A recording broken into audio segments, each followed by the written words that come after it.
कैलाश मानसरोवर यात्रा मार्ग में स्थित मालपा में 17 अगस्त और 18 अगस्त 1998 को जो भीषण त्रासदी हुई थी, मैं गाला कैंप में प्रबंधक के रूप में कार्य कर रहा था और जो घटना घटित हुई और जो वहाँ पर अफरा तफरी का माहौल था, उसको देखकर मैं बहुत व्यथित हुआ, मेरा मन व्यथित हुआ। तो मैंने एक कविता उस पूरे प्रकरण को लेकर लिखी है कि मालपा की वह काली भयावह रात, यह कविता अमर शहीदों के नाम।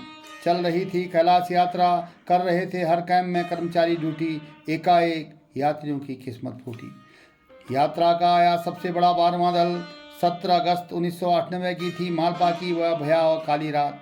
यात्री, पोर्टर, पोनी वाले, ग्रामीण, निगम स्टाफ सो रहे थे मालपा में एक साथ। किसको पता था कि सोए ही रहेंगे और ऐसा सोएंगे कि कभी नहीं उठ पाएंगे। मालपा की वह भयावह काली रात। प्रातः एकाएक फैली सर्वत्र चिंगारी, मालपा में चट्टानों ने पाट कर काया पलट डाली। कल तक जहाँ थी बस्ती, आज वहाँ था मातम। जहाँ पर कभी करते थे यात्री विश्राम, अब वह बन गया एक कब्रिस्तान।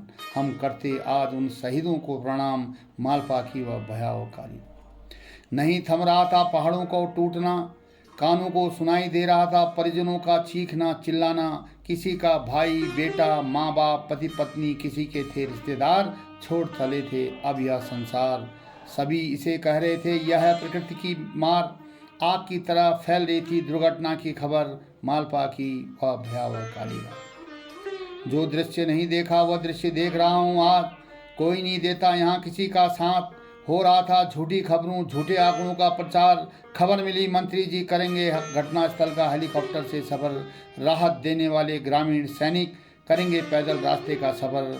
अपने लिए ही जीने लगाए आज के युग का हर इंसान, मालपा की वह भयावह काली। लगभग 48 घंटे गए अब तक भी, प्रशासन की अभी तक नहीं टूटी नींद। गाला बूंदी से मालपा का संपर्क टूटा, फिर कैसी राहत देने का कर रहे प्रचार।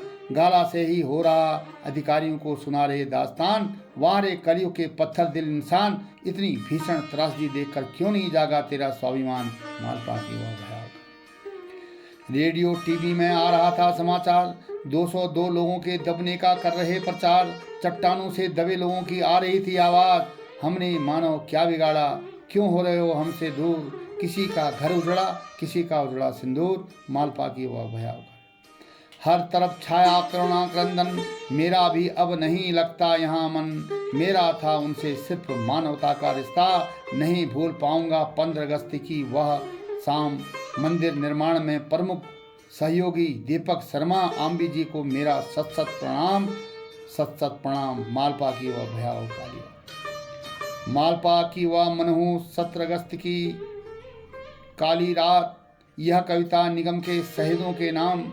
पद्मेश शर्मा, विनोद लोहनी, खुशाल, राम सिंह, जोधा सिंह, देवेंद्र जलाल, तुम्हें हम सबका सत सत प्रणाम। किसको पता था तुम हमसे इतनी दूर जाओगे, फिर कभी लौट कर नहीं आओगे।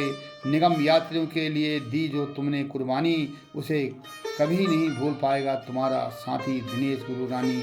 उसे कभी नहीं भूल पाएगा तुम्हारा साथी दिनेश गुरुरानी। सत सत प्रणाम, सत सत प्रणाम।